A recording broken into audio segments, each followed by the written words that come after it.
Good evening madam. Good evening Yash. क्या कहते हैं, पिछले क्लास के क्वेश्चंस में कोई डाउट है? जो होमवर्क दी थी वो किए थे क्या सब?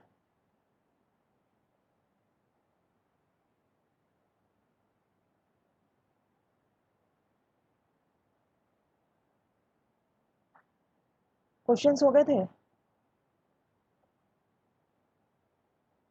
अनुषा, यशवर्धन।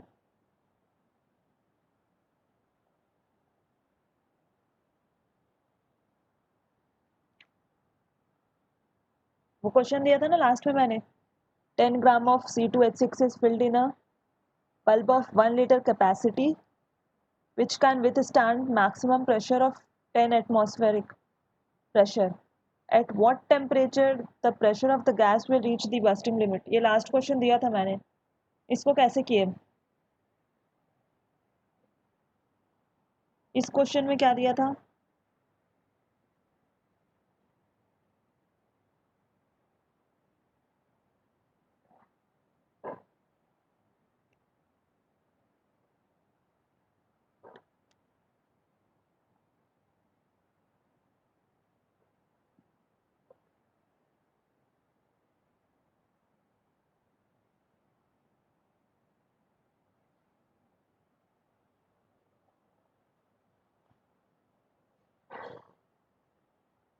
92.3 degree Celsius. अनुषा का आंसर ये आया है। बच्चे, इसका आंसर तो नहीं पता मुझे, बट कैसे किया अनुषा, बता सकती हो? 365.4 केल्विन, 273। आंसर मैं चेक कर लेती हूँ। 273 प्लस 92.3, 3, 5, 9, 7, 16। ठीक है, सही होगा फिर, क्योंकि दोनों का सेम आया है। तान्या और अनुषा का सेम आया है आंसर 360। इसको कैसे किया था?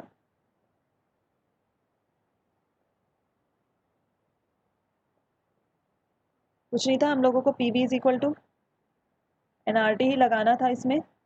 नंबर ऑफ मोल्स निकाल लेना था। हम लोगों को क्या निकालना था? टेम्परेचर निकालना था। वॉल्यूम हम लोगों को क्या कितना दिया था? 1 लीटर ऑलरेडी दिया था। प्रेशर कितना था हमारे पास? 10 ATM। नंबर ऑफ मोल्स निकाल लोगे, given mass upon molar mass C2H6 का। Molar mass 12 2 24 plus 6 is equal to 30 होगा इसका मोलर मास। और निकाल लेना इसका वो जो भी है, कितना, 10 ग्राम है ना। 10 ग्राम, 10/30 कर लेना इसका, वो हो जाएगा। एन आ गया, आर की वैल्यू 0.0821 लीटर एटमॉस्फेयर पर केल्विन पर मोल। ठीक है, और टेम्परेचर इससे निकाल लेना। तो बहुत इजी सा क्वेश्चन था आइडियल गैस इक्वेशन को यूज करते हुए। बस इसमें थोड़ा सा ट्विस्ट क्वेश्चन में था कि at which point it will burst, है ना। तो वो तुम लोगों को ध्यान में रखना था। अनुषा और तान्या ने ये सॉल्व किया है, उन लोगों के आंसर्स आ गए। अनुषा, बाकी और तान्या, बाकी क्वेश्चंस में डाउट है क्या? पहले के क्वेश्चंस कुछ भी पूछना है? 2n/3 n/3 वाला। यशवर्धन, तुम क्यों नहीं सॉल्व करके आते हो?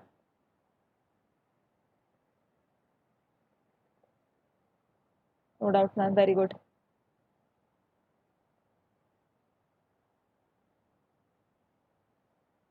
ठीक है, अब नेक्स्ट पॉइंट देखते हैं आज।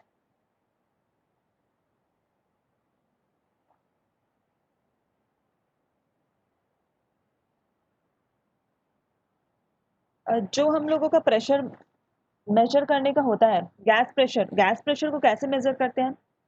मैंने क्या बताया था कि प्रेशर गैस का क्या होता है? प्रेशर गैस का ये होता है कि जब हम लोग हीट करते हैं, यहाँ पे गैस है, जब हम हीट करते हैं तो इनमें क्या होता है कि हीट, थर्मल एनर्जी दिया मैंने, ये हीट का साइन है। जब मैंने हीट किया कोई भी कंटेनर में, अगर गैस भरा हुआ है, तो उसमें प्रेशर कैसे नापते हैं हम लोगों? गैस का प्रेशर क्या होता है कि जो भी गैस के पार्टिकल्स हैं, मॉलिक्यूल्स हैं, जब हम उसको हीट करते हैं तो क्या होता है कि उसकी जो होती है मोशन, मोशन क्या होती है? बढ़ती है। काइनेटिक एनर्जी होता है इसमें, काइनेटिक एनर्जी बढ़ती है तो क्या होता है? मोशन बढ़ती है।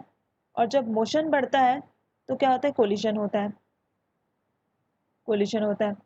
अब कोलिशन होती है तो क्या होता है कि गैस के मॉलिक्यूल्स जो हैं वो आके कंटेनर के वॉल्स पे टकराते हैं। और उसी को हम लोग बोलते हैं pressure is equal to force per unit area. ठीक है, जो प्रेशर है उसको बोलते हैं फोर्स पर यूनिट एरिया। तो जो गैस का प्रेशर होता है वो होता है कि गैस कंटेनर के वॉल्स पे, गैस कंटेनर के वॉल्स पे कितना फोर्स लगा रही है पर unit area of the container, तो उसी को हम लोग प्रेशर बोलते हैं। वो अराइज कहाँ से होता है? वो अराइज यहाँ से होता है कि हम लोगों ने हीट किया, हीट किया तो क्या होगा कि उसकी काइनेटिक एनर्जी बढ़ेगी, काइनेटिक एनर्जी बढ़ेगी तो गैस के मॉलिक्यूल्स मोशन करेंगे, मोशन करेंगे तो क्या होंगे, फिर कोलिशन होगी, कोलिशन होगी तो फिर कहाँ पे कोलाइड करेंगे? जो वॉल्स हैं कंटेनर के वहाँ पे। अब वॉल्स पे कोलाइड करेंगे तो क्या होगा? फोर्स पर यूनिट एरिया हम मेजर कर सकते हैं, प्रेशर का फॉर्मूला यही होता है, pressure is equal to force per unit area. तो force exerted by the gas per unit area on the walls of the container is known as pressure of the gas. अब gas के pressure को हम लोग major कैसे करते हैं? Gas pressure को हम लोग, एक इंस्ट्रूमेंट होता है बैरोमीटर, बैरोमीटर, बैरोमीटर, बैरोमीटर एक इंस्ट्रूमेंट होता है जिससे हम लोग क्या करते हैं, गैस के प्रेशर को मेजर कर सकते हैं। क्या बोला मैंने? गैस का प्रेशर क्या होता है पहले मैंने ये बताया, अभी मैं ये बता रही हूँ कि एक इंस्ट्रूमेंट होता है बैरोमीटर, इससे हम लोग क्या करते हैं, गैस का प्रेशर ऐसा कुछ होता है, एक ट्यूब टाइप का होता है, इससे हम लोग क्या करते हैं, गैस का प्रेशर मेजर करते हैं, उस इंस्ट्रूमेंट को हम बैरोमीटर बोलते हैं। ठीक है, तो इसमें क्या होता है कि पी ऑब्जर्व, यहाँ पे क्या होता है कि एक ट्यूब होता है, बैरोमीटर में क्या होता है, एक ट्यूब होता है और वो क्या होता है, पानी में डूबा होता है या गैस, आई मीन ऐसा होता है, मेरे को नहीं पता ये कैसा होता है। बैरोमीटर एक इंस्ट्रूमेंट है, इसमें बस ये याद रखना कि इसमें एक ट्यूब होता है, वो जिसका भी, जिस गैस का भी प्रेशर मेजर करना है उस पर डिप कर देते हैं, मतलब कि, और उस बैरोमीटर में वाटर वेपर भी होता है, वाटर वेपर का भी सीन होता है, मतलब कि उस इंस्ट्रूमेंट का पार्ट वाटर भी होता है।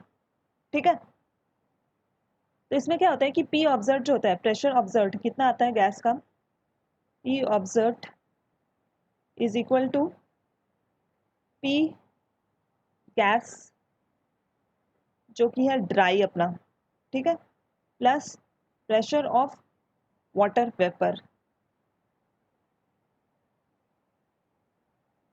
Water vapour. जब हम बैरोमीटर से प्रेशर मेजर करते हैं, एनसीईआरटी बुक वगैरह में दिया भी होगा, पढ़ना ये, जब हम बैरोमीटर से प्रेशर मेजर करते हैं तो जो हमारा ऑब्जर्व प्रेशर होता है वो क्या होता है, एक्चुअल में प्रेशर ऑफ द गैस तो होता है ड्राई, इसीलिए मैंने ड्राई लिखा है, सिर्फ गैस है उसमें, plus pressure of water vapour, water vapour का भी प्रेशर वो मेजर कर लेता है, क्योंकि उस इंस्ट्रूमेंट में, ट्यूब में शायद वाटर वेपर, वाटर भी प्रेजेंट होता है, कुछ ऐसा होता है। तो जब हम गैस की प्रेशर को निकालने जाते हैं तो हम लोगों को गैस का एक्चुअल प्रेशर नहीं मिलता, हम लोगों को गैस के प्रेशर के साथ वाटर वेपर का प्रेशर भी ऐड ऑन होके हम लोगों को ये प्रेशर दिखता है, जबकि हम लोगों को सिर्फ ये प्रेशर चाहिए। तो कभी भी अगर तुम्हें बैरोमीटर का प्रेशर दिया, पी ऑब्जर्व दिया, तो तुमको पहले प्रेशर ऑफ वाटर वेपर को माइनस करना है, उसके बाद ये पी गैस ड्राई मिल जाएगा। तो याद रखना कभी भी ये वाला प्रेशर को मत लिख देना एग्जाम में क्वेश्चन आए तो, ये बैरोमीटर से रिलेटेड क्वेश्चन आए तो तुमको पहले ये देखना है कि ये ड्राई गैस का प्रेशर को ही हम लोग ये इक्वेशन जो लगाते हैं ना, P V is equal to N R T, तो इसमें जो प्रेशर है वो किसका है, वो ड्राई गैस का है, और बैरोमीटर हम लोगों को ये वाला प्रेशर दे रहा है। तो इसमें से तुम क्या करना, पी ऑब्जर्व में से एक कुछ तुमको वाटर वेपर का प्रेशर दिया होगा उसको माइनस कर देना, तो तुमको पी गैस का प्रेशर मिल जाएगा। ठीक है, इसी वेपर, वाटर वेपर के प्रेशर को हम लोग एक्वस टेंशन भी बोलते हैं, aqueous, A Q U you, aqueous tension क्या बोलते हैं हम, ये जो प्रेशर ऑफ वाटर वेपर है इसको हम लोग एक्वस टेंशन भी बोलते हैं, मतलब एक्वस मतलब पानी से वाटर वेपर है ना, तो एक्वस टेंशन, ये जनरली टेम्परेचर पे डिपेंड करता है, depends upon temperature, depends upon temperature. ठीक है, मैंने बताया कि जो इंस्ट्रूमेंट होता है गैस के प्रेशर को मेजर करने के लिए, सबसे पहले तो ये याद रखना कि किसी भी गैस का प्रेशर बोल रहे हैं तो क्या होता है कि वो प्रेशर वॉल्स ऑफ कंटेनर पे कितना लगा रहा है, मतलब force per unit area on the walls of container क्या होता है हमारा गैस का प्रेशर। अब अगर हमको गैस का प्रेशर मेजर करना है तो which instrument is used, barometer, simple. अब बैरोमीटर में एक ट्यूब टाइप का होता है, उसको गैस में डिप करते हैं और उसमें वाटर वेपर भी कहीं पे होता है। ठीक है, तो जब हम प्रेशर ऑब्जर्व, मतलब कि जो हम लोगों को प्रेशर मिलता है बैरोमीटर इंस्ट्रूमेंट से, जो हमें प्रेशर ऑब्जर्व मिलता है बैरोमीटर इंस्ट्रूमेंट से, वो प्रेशर ऑफ ड्राई गैस होता है, मतलब गैस का प्रेशर तो होता ही है, साथ में हमें प्रेशर ऑफ वाटर वेपर भी होता है। प्रेशर ऑफ वाटर वेपर को हम बोलते हैं एक्वस टेंशन, एक्वस टेंशन। और ये जो है वो किस पे डिपेंड करता है, डिपेंड्स अपॉन टेम्परेचर, तो वो टेम्परेचर के हिसाब से वेरी करता है। अगर तुम्हें सवाल में दिखा मिले कि if the observed pressure was found to be इतना, जो भी है मान लो कितना भी मान सकते हो, ठीक है, पास्कल, इतना पास्कल, 370 पास्कल, जो भी है, फिर बोल दिया कि the aqueous tension was found to be about 80 pascal, जो भी है, तो तुमको पहले पी गैस निकालना है, मतलब ड्राई गैस का। तो क्या कर देना, 370 माइनस 80 कर देना, तो तुमको ये आंसर मिल जाएगा जो भी है। ठीक है, तो पी गैस को फिर जो इक्वेशन होगा P V is equal to N R T, उस पर लगा के सॉल्व कर देना। तो कभी भी क्वेश्चन आएगा तो तुम देख लेना कि वो पी ऑब्जर्व बोल रहा है और हमें पी ड्राई चाहिए, तो उसके हिसाब से सब्सटीट्यूट कर लेना। इसमें गलतियाँ होती हैं इसीलिए बता रही हूँ। ठीक है, ये क्लियर है क्या?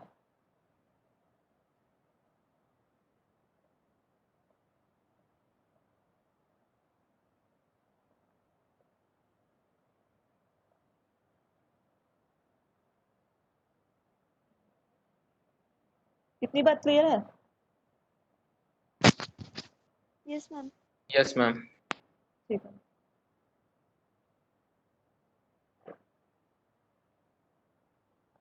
अब देखो हम लोगों को जो एक नया टॉपिक पढ़ना है आज, वो है Dalton's law of partial pressure. ठीक है, Dalton's law of partial pressure, ये एक नया टॉपिक है। अब क्या होता है कि ये जो Dalton's law of partial pressure है, ये हम लोगों को जनरली नॉन रिएक्टिंग गैसेस के लिए लगाना है। किसके लिए लगाना है? Dalton's law of partial pressure, ये लगाना है हम लोगों को mixture of non reacting gases, mixture of non reacting gases के लिए लगाना है। ठीक है, लोगों को Dalton's law of partial pressure पढ़ना है, ये हम लोगों को mixture of non reacting gases के लिए लगाना है, मतलब कि जो गैसेस रिएक्ट नहीं कर रहे हैं, समझे? मिक्सचर ऑफ नॉन रिएक्टिंग के लिए गैसेस के लिए हम Dalton's law of partial pressure लगाते हैं। मान लो तुम्हारे पास यहाँ पे मान लो H2 है, हीलियम है। अब तुमको पता है कि नॉर्मल प्रेशर पे ये हाइड्रोजन और हीलियम कैसा है, हमारा नोबल गैस है। हीलियम नोबल गैस है तो ऑब्वियस है कि ये दोनों आपस में रिएक्ट नहीं करेंगे। ठीक है, तो जो पी टोटल होगा, पी टोटल क्या होगा? पी टोटल होता है हमारा डाल्टन्स लॉ के हिसाब से P1 plus P2 plus Pn, जो भी जितने नंबर ऑफ गैसेस हैं उनके इंडिविजुअल प्रेशर्स, इसको हम बोलते हैं पार्शियल प्रेशर। ठीक है, partial pressure of gas one. देखो Dalton's law of partial pressure मैं समझा रही हूँ। Dalton's law of partial pressure में जो इम्पोर्टेंट है वो है हमारा कि ये जो है, ये जो लॉ है वो हम generally mixture of non reacting gases के लिए लगाते हैं।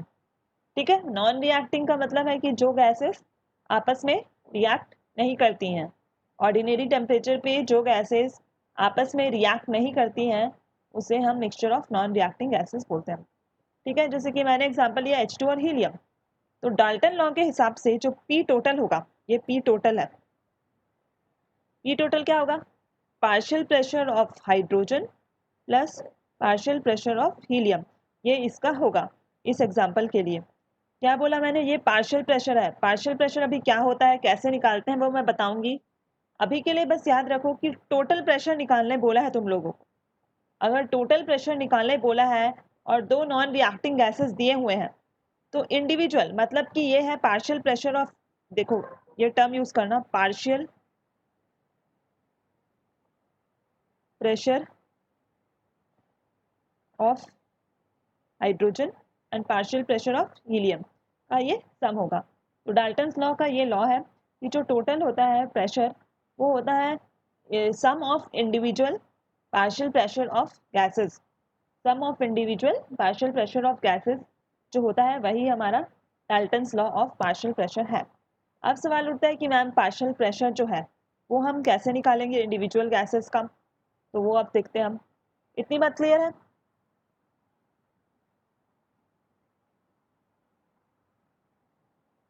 Yes ma'am.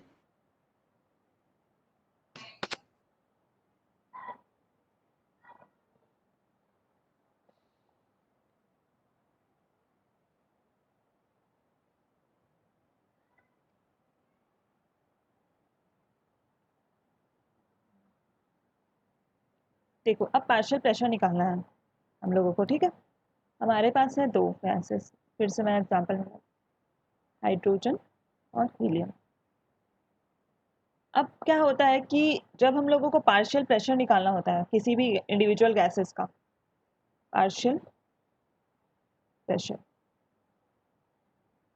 मान लो हम लोगों को P partial pressure of H2 निकाल रहे हैं, ठीक है, PH2 निकाल रहे हैं, तो तुमको ये भूल जाना है कि इसमें यहाँ पे हीलियम भी प्रेजेंट है। मान लो इसकी वॉल्यूम कुछ V है और NH2 है, नंबर ऑफ मोल्स इसके H2 के N है, NHE लिख दिया मैंने हीलियम के मोल्स को। ठीक है, और क्या पता होना चाहिए हम लोगों को, टेम्परेचर T है। ठीक है, ये एक कंटेनर है, इसमें हमारे पास H2 गैस और हीलियम गैस प्रेजेंट है, नॉन रिएक्टिंग गैस है।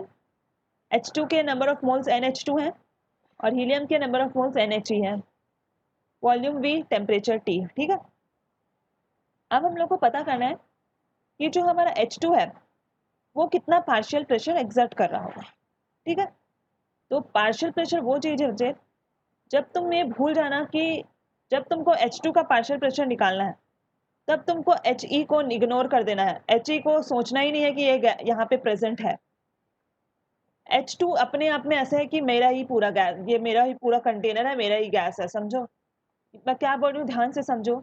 अगर दो या तीन गैसेस, जितने भी गैसेस प्रेजेंट है, किसी भी एक गैस का अगर तुमको पार्शियल प्रेशर निकालना हो तो तुमको ये भूल जाना है कि कोई दूसरा गैस वहां पे प्रेजेंट है। मतलब हाइड्रोजन अपने आप में ये सोचने लगता है कि सिर्फ मैं हूँ, हीलियम और कोई दूसरा गैस प्रेजेंट है ही नहीं। तो इसकी जो पार्शियल प्रेशर आती है वो आती है PH2V, पूरा वॉल्यूम इसी का सोचने लगता है ये, N number of moles of H2 into R into T। देखो वॉल्यूम का कोई डिवीजन नहीं होता, टेम्परेचर का कोई डिवीजन नहीं होता। याद रखना पार्शियल प्रेशर वो चीज़ है जब जो इंडिविजुअल गैसेस उसमें प्रेजेंट है वो अपने आप में ऐसे इमेजिन करने लगते हैं कि सिर्फ मैं ही प्रेजेंट हूँ। मतलब कि ये पूरा वॉल्यूम है वो मेरा है, पूरा टेम्परेचर मेरा है, वॉल्यूम और टेम्परेचर में कोई चेंज नहीं होगा, मतलब कि डिवाइड नहीं होगा। ठीक है, तो पार्शियल प्रेशर ऑफ H2 कितना आएगा हमारे पास, N नंबर ऑफ मोल्स जो दिया रहेगा H2 का, R एज इट इज जितना टेम्परेचर है पूरे वेसल का, और अपना वॉल्यूम, पूरा वॉल्यूम। तो ये हमें क्या बता दिया कि ये हमें बता रहा है कि पार्शियल प्रेशर ऑफ H2। ऐसी पार्शियल प्रेशर ऑफ हीलियम क्या हो जाएगा, हीलियम ये भूल जाएगा कि मेरे बगल में हाइड्रोजन भी प्रेजेंट है, तो पूरा NHE और RT और पूरा वॉल्यूम। तो ये है हमारा पार्शियल प्रेशर ऑफ हीलियम। तो क्या क्या करना, H2 will behave as if it is present alone and He will behave as if it is present alone। क्या बोल रही मैंने, इंडिविजुअल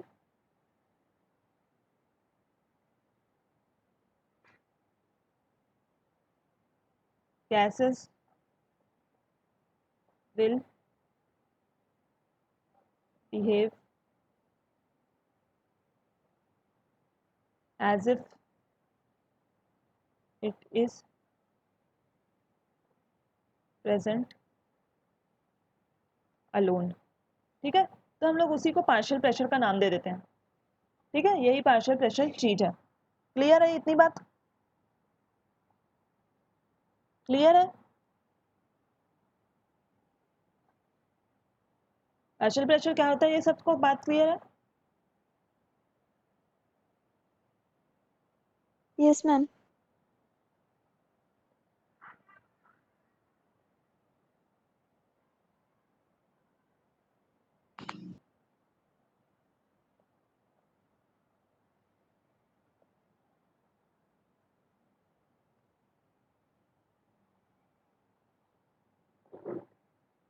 देखो, जो हमारा P टोटल है वो आया P1 प्लस P2।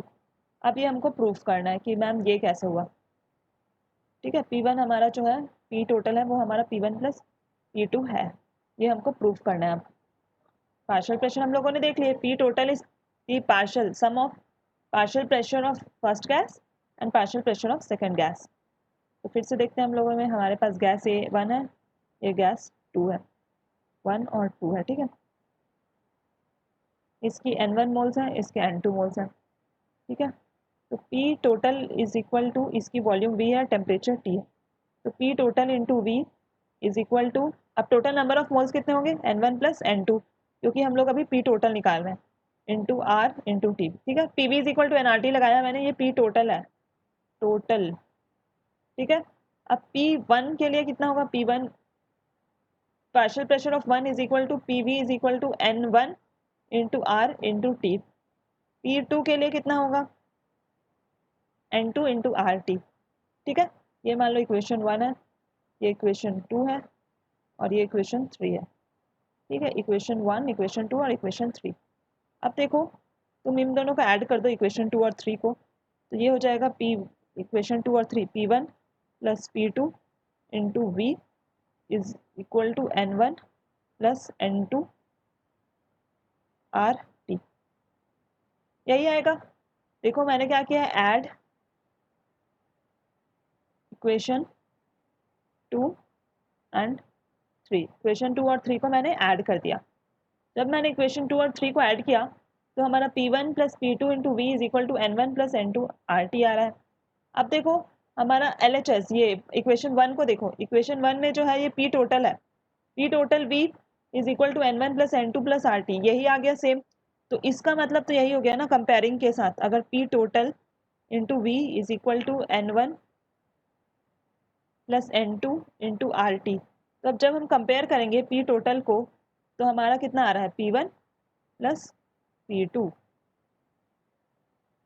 ये प्रूव हो गया। तो हम बोल सकते हैं कि हमारा जो प्रेशर है P टोटल, वो सम ऑफ इंडिविजुअल प्रेशर्स होते हैं, partial pressure, sum of individual partial pressures. उसके बाद हम लोगों ने देखा कि P total is equal to P1 plus P2, हम लोगों ने एक वेसल में दो गैसेस को मिक्स किया था तो आ गया था। P टोटल यही होगा ना, N1 plus N2, total number of moles कितने हैं, दोनों के moles, N1 plus N2, R T same, volume same, और ये P टोटल है अपना। P1V मतलब कि partial pressure of first gas, partial pressure of first gas है तो हमारा N1 RT, partial pressure of second gas volume N2 RT। ठीक है, तो ये हम डाल दिए, तो ये हो गया, तो हमारा ये प्रूफ हो गया कि P total is equal to P1 plus P2। ठीक है, अभी देखो अगर हम लोग सेकेंड इक्वेशन को, सेकेंड, मैं वापस से नया पेज में लिखती हूँ, इतना क्लियर है ना ये?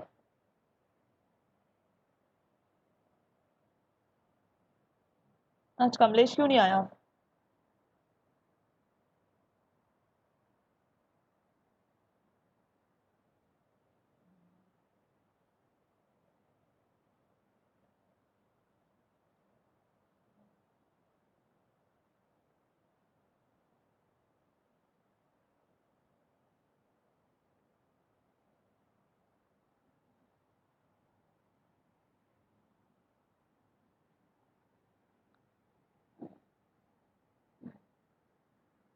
अभी देखो क्या कहते हैं, हमारा पहला इक्वेशन था P total is equal to P total into volume is equal to PV is equal to nRT लगा रही हूँ, ideal gas equation N1 plus N2 RT। ये हमारा क्या था, फर्स्ट इक्वेशन था। सेकंड इक्वेशन में हो गया था P1V, ये प्रेशर 1 है, is equal to N1 RT, ये हमारा सेकंड इक्वेशन था। P2V is equal to N2 RT, ये हमारा थर्ड इक्वेशन था। अगर हम सेकंड इक्वेशन को फर्स्ट इक्वेशन से डिवाइड कर दो, सेकंड इक्वेशन को फर्स्ट इक्वेशन से डिवाइड कर दो, क्या आएगा हमारा, P1 upon P total is equal to N1 upon N1 plus N2, यही आएगा। देख लो, RT कैंसिल हो जाएगा, V से V cancel, P1 upon P total is equal to N1 upon N1 plus N2। अब बताओ ये क्या चीज़ है, जो मैंने N1 upon N1 plus N2 लिखा है, ये क्या होता है, number of moles of first divided by total number of moles. ये क्या चीज़ का फॉर्मूला होता है, ये हमारा मोल फ्रैक्शन ऑफ 1 हो गया, मोल फ्रैक्शन ऑफ 1 हो गया। P1 upon P total is equal to mole fraction of 1। Mole fraction क्या होता है, मोल फ्रैक्शन ये चीज़ होती है कि किसी एक का नंबर ऑफ मोल्स कितना है divided by total number of moles. तो हमारा N1 plus N2 total number of moles है, और N1 जो है हमारा वो फर्स्ट, मतलब कि एक के मोल है, मतलब कि गैस 1 के नंबर ऑफ मोल्स हैं ये, और N1 प्लस N2 गैस 1 और गैस 2 का मिला के नंबर ऑफ मोल्स हैं। तो उसी को हम लोग X1, ये है हमारा मोल फ्रैक्शन, क्या है हमारा ये मोल फ्रैक्शन। अब मोल फ्रैक्शन के टर्म्स में भी हम लोग लिख सकते हैं P1 is equal to partial pressure of 1 is equal to mole fraction of 1 into PT, P total. अगर तुमको P टोटल पता है और तुमको मोल फ्रैक्शन पता है, तब भी तुम पार्शियल प्रेशर निकाल सकती हो, P1 निकाल सकते हो, ठीक है।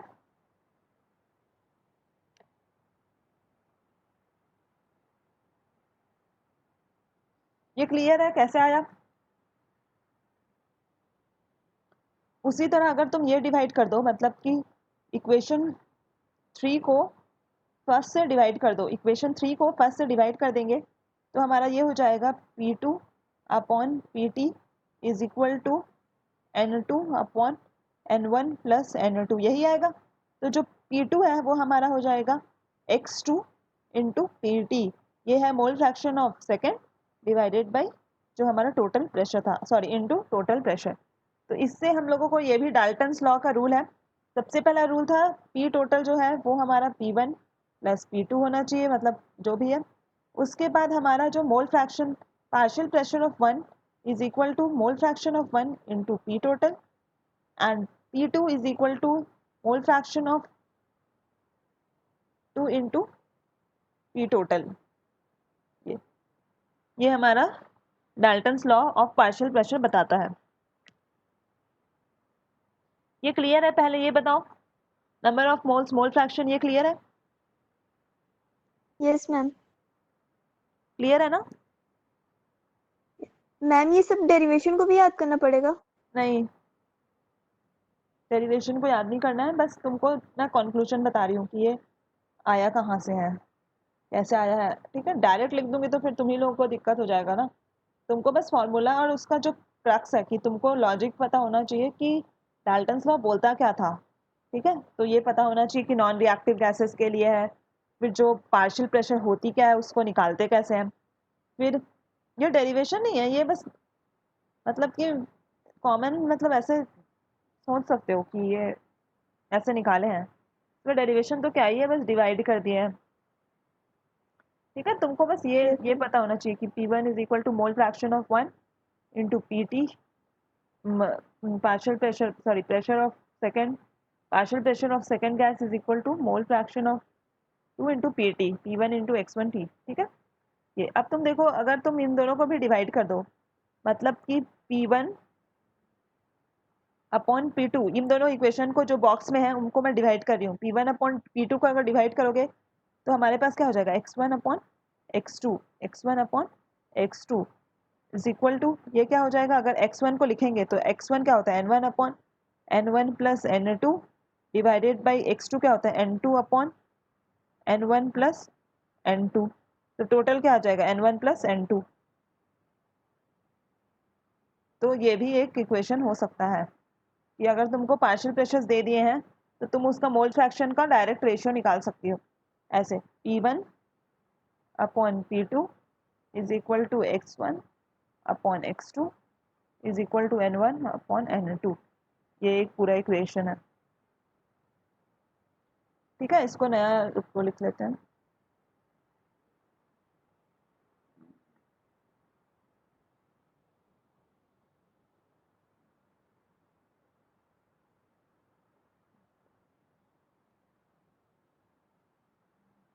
देखो क्या क्या पता चला हम लोगों को डाल्टन्स लॉ से। Dalton's law,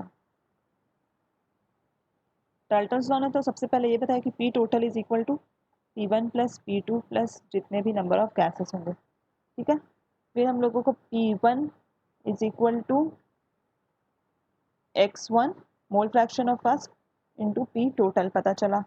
P2 is equal to X2 into mole fraction into P total. फिर हम लोगों को पता चला P1 upon P2 is equal to X1 upon X2 is equal to N1 upon N2। ये हमारा टोटल था।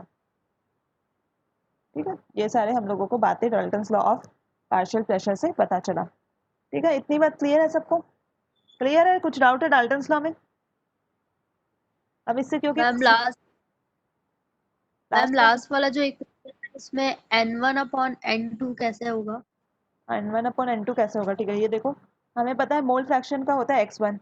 X1 मोल फ्रैक्शन होता है। ठीक है, ध्यान से देखो, ये मोल्स कॉन्सेप्ट में आता है, जो तुम्हारा पहला चैप्टर है उसमें होता है ये हमारा मोल कॉन्सेप्ट से आया है। जो X1 है उसको हम लोग लिख सकते हैं N1 upon N1 plus N2। Mole fraction यही होता है ना, मोल क्या लिखा है यार मैंने, मोल फ्रैक्शन, ये मोल फ्रैक्शन है। मोल फ्रैक्शन का डेफिनेशन ये होता है कि number of moles of, mole fraction of one निकाल रहे हैं तो number of moles of first gas divided by total number of moles. अगर उसमें दो मोल्स है तो दो गैसेस है तो N1 और N2। ठीक है, और X2 क्या होगा हमारा? X2 होगा N2 upon N1 plus N2। अब डिवाइड करो, X1 अपॉन X2 डिवाइड करो, N1 upon N1 plus N2 whole divided by N2 upon N1 plus N2। यही होगा, ये यहाँ पे जाएगा, ये यहाँ पे जाएगा। करो solve, N1 upon N1 plus N2 into N1 plus N2 divided by N2। ये से ये गायब, हमारे पास बच क्या गया? N1 upon N2। तो नंबर ऑफ मोल्स के डायरेक्टली प्रोपोर्शनल होता है P1 upon P2। N1 upon N2 यहाँ से आया। क्लियर है? ये मोल फ्रैक्शन का N1 अपॉन N2 होता है और X2 का N2 upon N1 plus N2। अब दोनों को डिवाइड कर दिया, दोनों को डिवाइड कर दिया तो नीचे के टर्म्स ऊपर गए तो कैंसिल हो गए और हमारे पास बचा N1 डिवाइडेड बाई N2। ये टोटल बचा। ठीक है, yes ma'am.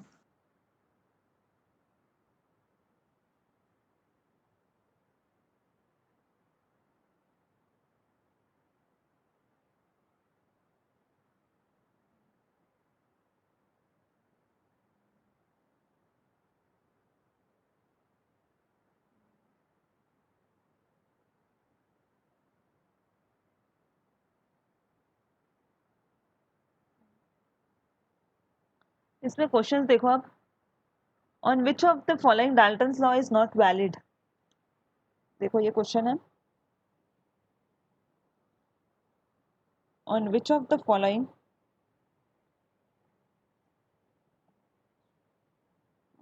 the following Dalton's law is not valid? पहला हमारे पास H2 प्लस He, दूसरा है O2 प्लस H2, तीसरा है Cl2 प्लस H2, चौथा है आर्गन प्लस ऑक्सीजन। अब बताओ इसमें कौन से पेयर ऑफ गैसेस के लिए डाल्टन्स लॉ वैलिड नहीं है? जेई का सवाल है ये, जेई का। हाइड्रोजन हीलियम, थोड़ा सा कॉमन सेंस लगाओ और जो भी बेसिक बातें हैं डाल्टन्स लॉ से रिलेटेड उसको अप्लाई करके बताओ कि किसमें डाल्टन्स लॉ वैलिड नहीं होगा।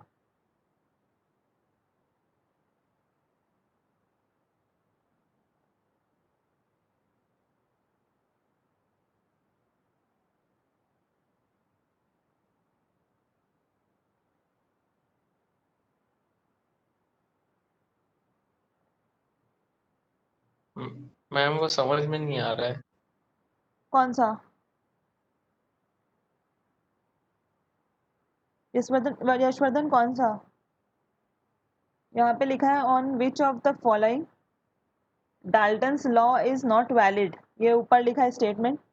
हमारे पास ये है जो है वो H2 प्लस हीलियम, ये है ऑक्सीजन प्लस हाइड्रोजन, ये है Cl2 प्लस हाइड्रोजन, ये है अपना आर्गन प्लस हाइड्रोजन। इसमें क्या समझ नहीं आ रहा है यशवर्धन?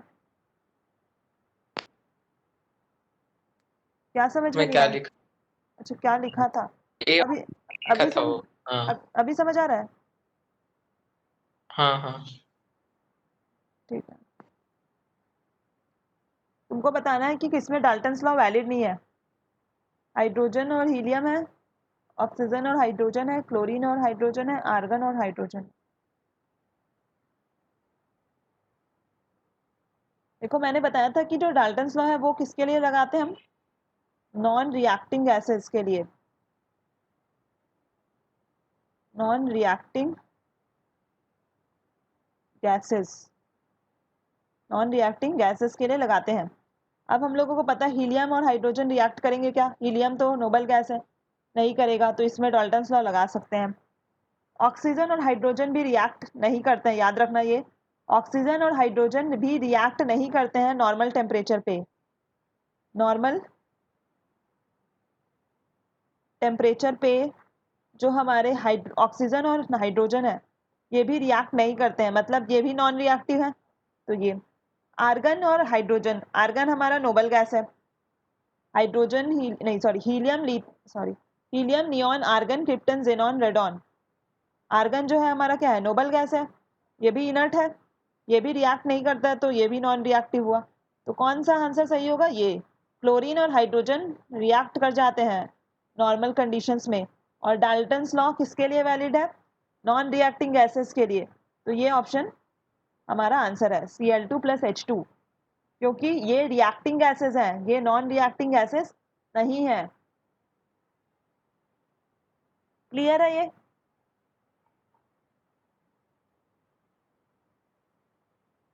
मैम हाइड्रोजन हीलियम क्यों रिएक्ट नहीं करेंगे? हाइड्रोजन हीलियम क्यों नहीं, एक मिनट रुको। देखो हाइड्रोजन हीलियम इसलिए नहीं रिएक्ट करेंगे क्योंकि हीलियम जो है वो हमारा कैसा गैस है? हीलियम जो हमारा कैसा है? इनर्ट गैस है, नोबल गैस है ये भी। तुमको ग्रुप 18 एलिमेंट्स पता होना चाहिए, दिखाओ ना, ये होते हैं ग्रुप 18 एलिमेंट्स, इनर्ट गैस का ये है पूरा। ग्रुप 18 के एलिमेंट्स ये हैं, helium, ma'am neon, argon, krypton, Kr है ये, जेनॉन और रेडॉन, Rn। ये रट लो, ग्रुप 18 के एलिमेंट्स ये हैं, helium, neon, argon, krypton, xenon, radon. ये गैसेस इनर्ट गैसेस हैं, ये किसी के साथ रिएक्शन नहीं करते हैं। तो हीलियम भी इसी में से एक है, आर्गन भी इसी में से एक है, और ऑक्सीजन और हाइड्रोजन मिलके पानी जरूर बनाते हैं बट नॉर्मल कंडीशंस में नहीं बनाते हैं, हाई टेम्परेचर चाहिए होता है। O2 plus H2 normal temperature पे रिएक्ट नहीं करते हैं, ये बात पता होना चाहिए सबको। O2 और H2 नॉर्मल टेम्परेचर पे रिएक्ट नहीं करते हैं, तो ये नॉन रिएक्टिंग गैसेज है। लेकिन क्लोरीन और हाइड्रोजन है जो वो रिएक्ट कर जाते हैं, और डाल्टन्स लॉ हमारा सिर्फ नॉन रिएक्टिंग गैसेज के लिए ही है, तो इसीलिए ये है।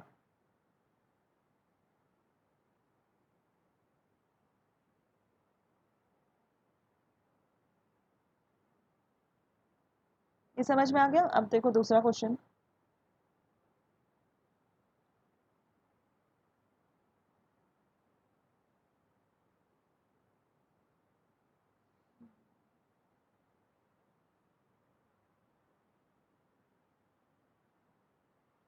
क्वेश्चन है find mole fraction of each gas and partial pressure of each gas. देखो ये है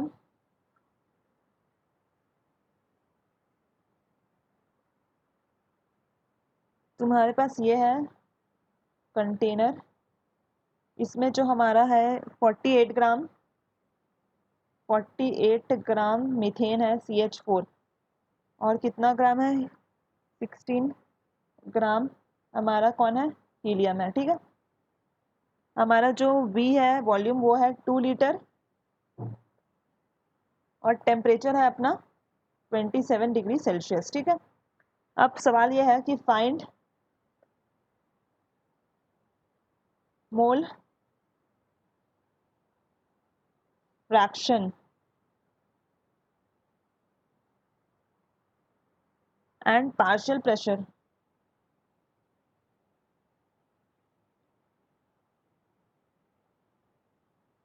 मैम 45 ग्राम CH4 लिखे हैं ना? 48 ग्राम CH4, 16 ग्राम हीलियम, वॉल्यूम है 2 लीटर, टेम्परेचर है 27 degree Celsius. Find mole fraction and partial pressure of each gas.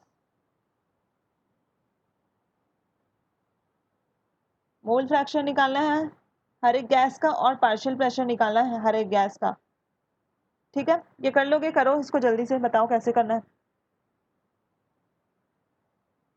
Yashvardhan समझ आ रहा है क्वेश्चन?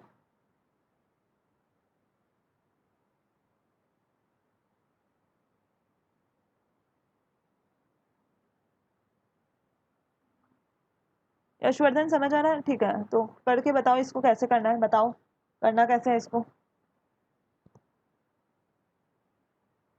हमारे पास एक कंटेनर है जिसका वॉल्यूम 2 लीटर है और टेम्परेचर अपनी 27 डिग्री सेल्सियस है।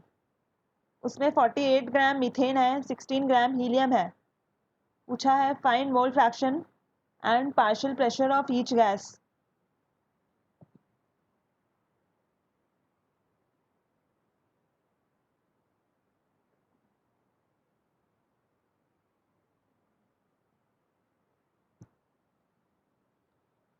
सबसे पहले तो बताओ मोल फ्रैक्शन कितना होगा।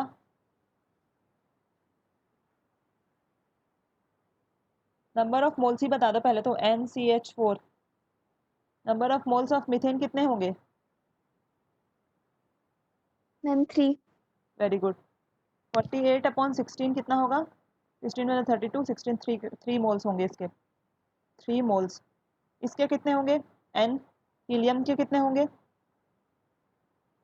16 डिवाइडेड बाई हाइड्रोजन हीलियम 2 होता है ना, तो इसके सॉरी 4 होता है इसका हीलियम का, तो इसके हो जाएंगे।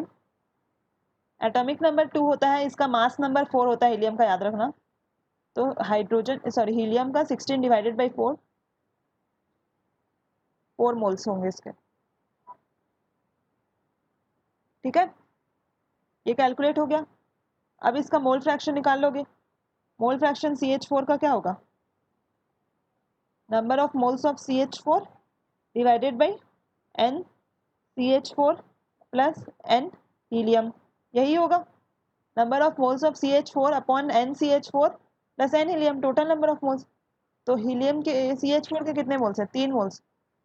3 + 4 3/7। ये होगा। और हीलियम के कितने होंगे मोल फ्रैक्शन?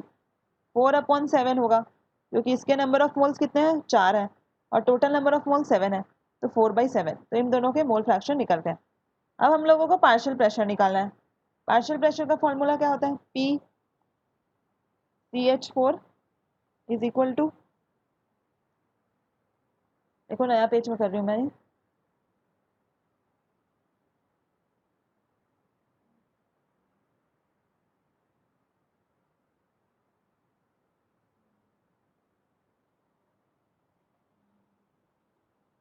देखो PCH4 इज इक्वल टू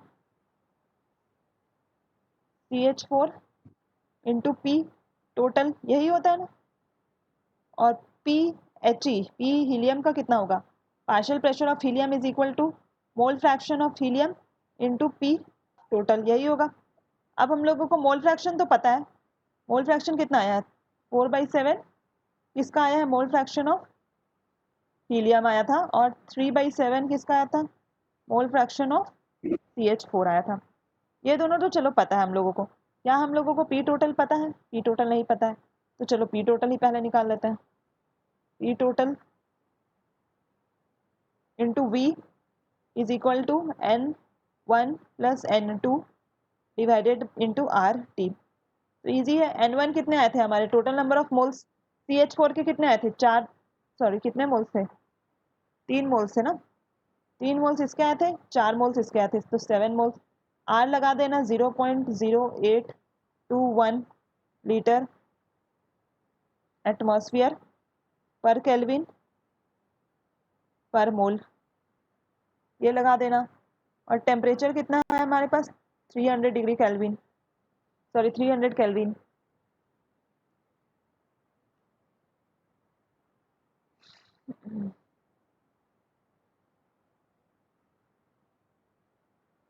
आवाज नहीं आ रही क्या?